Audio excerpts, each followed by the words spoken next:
Let's fucking go.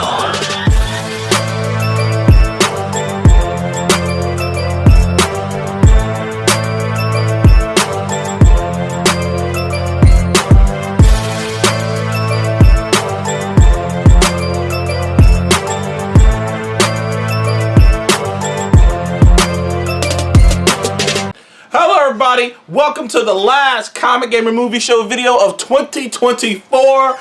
After today, it will be a new year, it will be 2025, so you know I have to give my top 5 movies of 2024. 2024, it was, honestly, I'm kind of disappointed in myself a lot in 2024 in terms of my, in terms of the things I've watched. There are so many shows and movies, some great movies. I'm going to see Nosferatu later this week, but I was hoping I was going to see it before I did this video, but I was unfortunately unable to do it. There's so many movies like Twister and whatnot that I never got a chance to get around to watching, and I am a little sad about that. There's so many movies. I'm going to catch up and watch a lot of these movies, but going into 2025, I'm going to make it a much more effort to go out of my way to watch these movies, that I really wanted to see, that I just never got the chance to go see.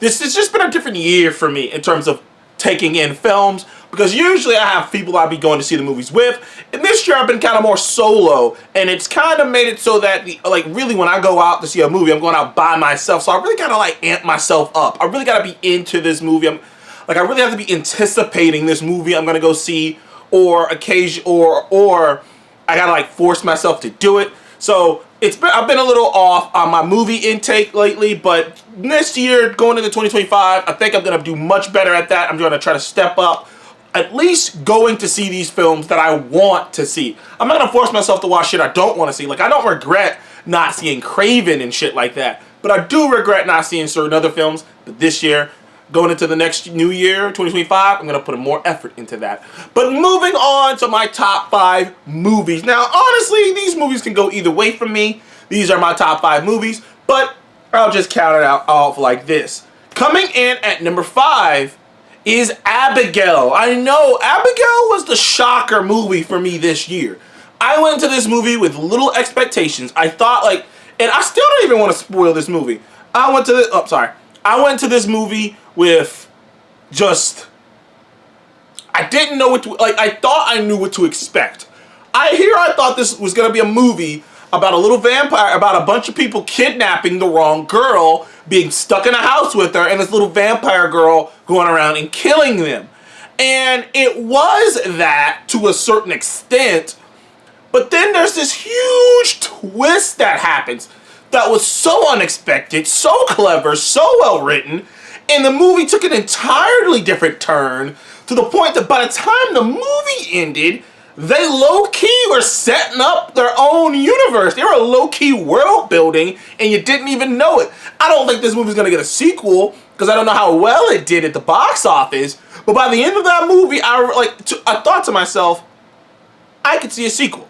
By the time that movie wrapped up, Abigail wrapped up, I was like, that was one of the most unique, one of the most interesting, and it had a hell of a twist that didn't detract from the movie. It actually made the movie more fun and more intriguing. Had one of the best death sequences for vampires, with them just straight up exploding in the sunlight.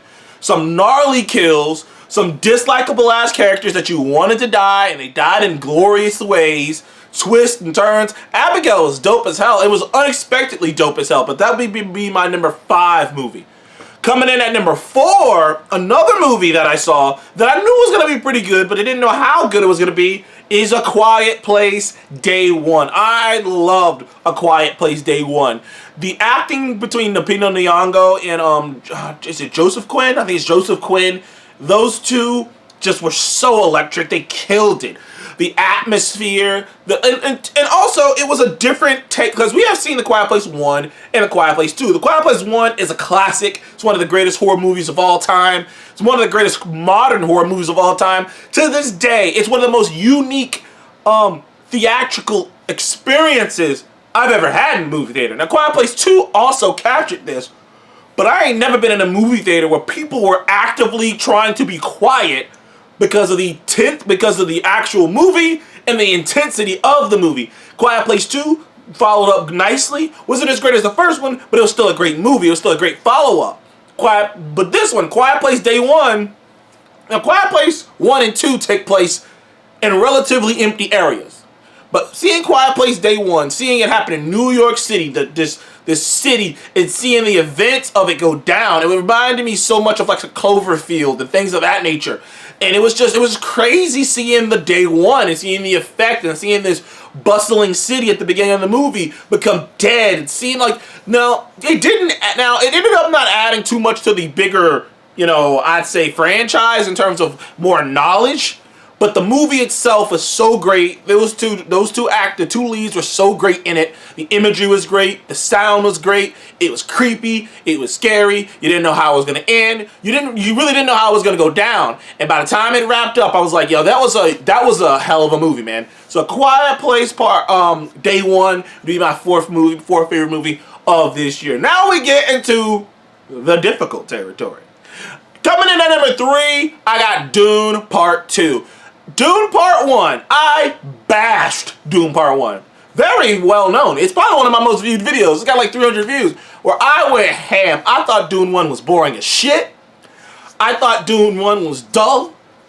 I thought it was like, I didn't particularly like much about the first Dune. I thought it looked beautiful. I thought the sound design was great. I thought it might even been directed greatly. Like, from a technical level, Dune was very good. Great.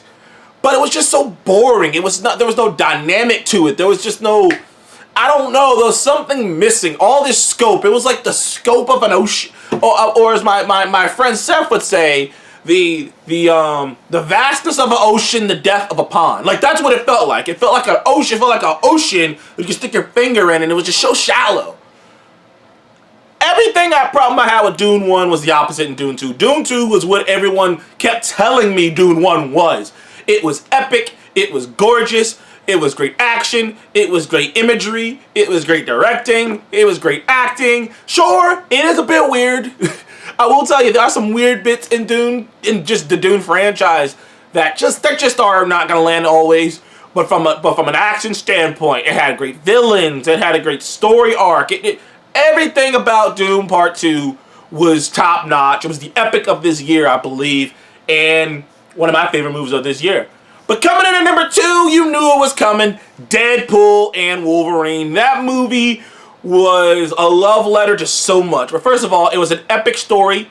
It brought Hugh Jackman back as Wolverine and a team up we never thought we'd see in a million years. Something that's been years in the making, it feels like. Ever since Ryan Reynolds became Deadpool in 2000, officially became Deadpool in 2015, it's felt like everything has been leading to him and Wolverine being on screen together. And we never thought it would happen after Logan, but with the magic of the Marvel multiverse and other things, we ended up with this amazing movie, this fun-ass movie. It's probably the most fun movie of the year, honestly. Deadpool Wolverine is the funnest movie of the year. It was epic. There's that opening fight sequences. There's 2 fight sequences in this movie that will go down as 2 of the best fight sequences in the Marvel and comic book history, which is that beginning fight sequence to NSYNC's Bye Bye Bye, which, by the way, that song, they hit so hard with that song that NSYNC themselves went back and changed their actual YouTube video to Bye Bye Bye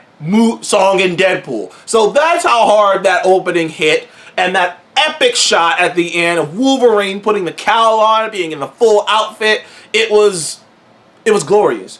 Also, a lot of meta stuff, a lot of callbacks to the Fox franchise, seeing Elektra and Blade, and Channing Tatum play Gambit, and the inside jokes. I can talk about Deadpool versus Wolverine for hours. I'm not going to do that. I loved it. It is my second favorite movie of this year. But my number 1 favorite movie of the year, the movie that I remember walking out up being like, you know what, I think this is probably going to end up, this is my favorite movie, is Inside Out 2. I thought Inside Out 2 was a perfect sequel. And making a sequel, it's hard to reach the levels of the original. And in some ways it didn't. But in more ways than not, it did. Even some of Inside Out 2's weaknesses, upon reflection, are screams. Seeing Riley grow up and having new complexion, new emotions that you never once have, and just being so relatable. Inside Out 2, the miracle of Inside Out 2 is not only the fact that it's a concept that could just be done pretty much to infinity. You can make a bunch of sequels about just one human being's life, or you can make sequels about a different human being's life. It's a concept that can be done, it's just, you know, it's just set up for sequels, but also it's a concept that's so relatable. We've all been through this shit of going from just having simple thoughts. When you're a child, when you're a little kid, you only focused on what's in front of you. Everything else doesn't matter. You're not thinking about the future. You're not thinking about the past. You might be thinking about the past in terms of will I get hit or something, but you're so lasered in on what's in front of you. Nothing else really matters. And the older you get, the more emotions you feel, the more thoughts you feel, the more complex you feel. And seeing Riley's brain move throughout this whole hockey camp situation, and seeing her evolve, and seeing the Inside Out characters in her brain evolve along with her, and new characters come in, and Anxiety was such a relatable character. It's something that you never even felt when you were a kid. You didn't know what to feel that. And I think that is so interesting. It's so fun. That movie, Inside Out 2, to me, is a perfect sequel. To me, I think it's a perfect sequel. It is what a sequel is supposed to be. It is everything a sequel is supposed to do. And I can't believe, and it's one of those things where you see that and you go, and then Moana 2 came out. You're like, it's like, Disney we're either going to get Inside Out 2 or Moana 2. Anyways, thank you guys for joining the Comic Creator Movie Show. Comment below. What is your top 5 movies of this year? Tell me what it was. If you agree with my list, or if you got a different list, please comment below. Everybody have a happy new year. Stay safe. See you guys in the next year. Bye.